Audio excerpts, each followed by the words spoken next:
Televisa.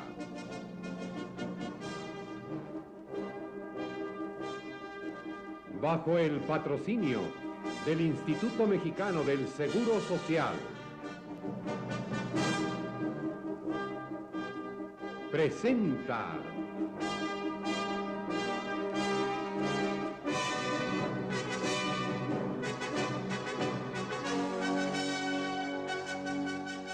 Encuentro, un programa que reúne en nuestro país temas y exponentes de interés universal. México en el corazón de nuestro tiempo. Encuentro es una cita que las figuras más importantes del mundo cumplen en nuestro país.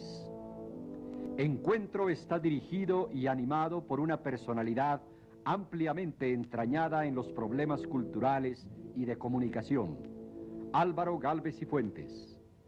Ustedes penetran en un mundo hasta ahora imposible para el gran público, el mundo de Encuentro.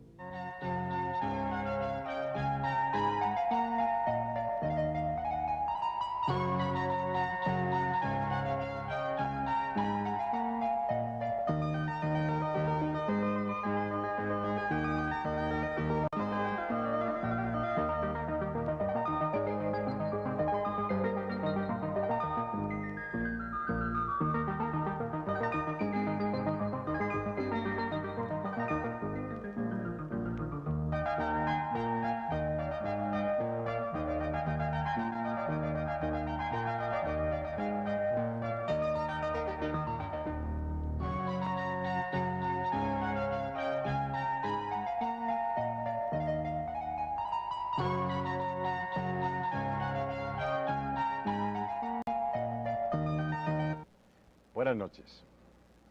Un refrán. Los refranes condensan siempre como un relámpago toda la luminosa sabiduría del pueblo.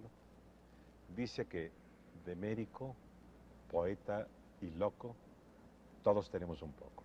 Y en efecto, aun los hombres dotados de mayor inteligencia a veces piensan desatinadamente. Pero entre esa locura incidental y pasajera y la verdadera locura, hay un abismo lleno de sombras y de interrogaciones. Uno de los espectáculos más deprimentes es el de contemplar una mente en ruinas y saber lo limitado de los recursos de la ciencia para poner remedio a ese desastre. ¿Qué se sabe de la locura y de sus implicaciones dentro de la sociedad contemporánea? Para reanudar nuestra conversación sobre este tema, hemos vuelto a reunir a personajes ya familiares para ustedes. El doctor Franco Basaglia, de Italia. El doctor Guillermo Calderón Narváez, de México. El doctor Igor A. Caruso, de Austria. La doctora Marie Langer, de Argentina. El doctor Miguel Ángel Pérez Toledo, de México. El doctor Thomas Szasz, de los Estados Unidos. Y el doctor Eliseo Verón, de la Argentina. Señores, ¿por qué las características más nobles de la personalidad humana? El idealismo, la generosidad, la abnegación, el sentido de la justicia y la lucha por esta, están universalmente significadas en la personalidad de un loco, Don Quijote. Doctor Szasz. Me encanta su referencia a Don Quijote, pero con todo respeto, diré que no estoy de acuerdo en caracterizarlo en ningún sentido como un loco. Creo que es la descripción poética de alguien que representa lo más noble del ser humano. Aquí se puede aplicar un bello proverbio inglés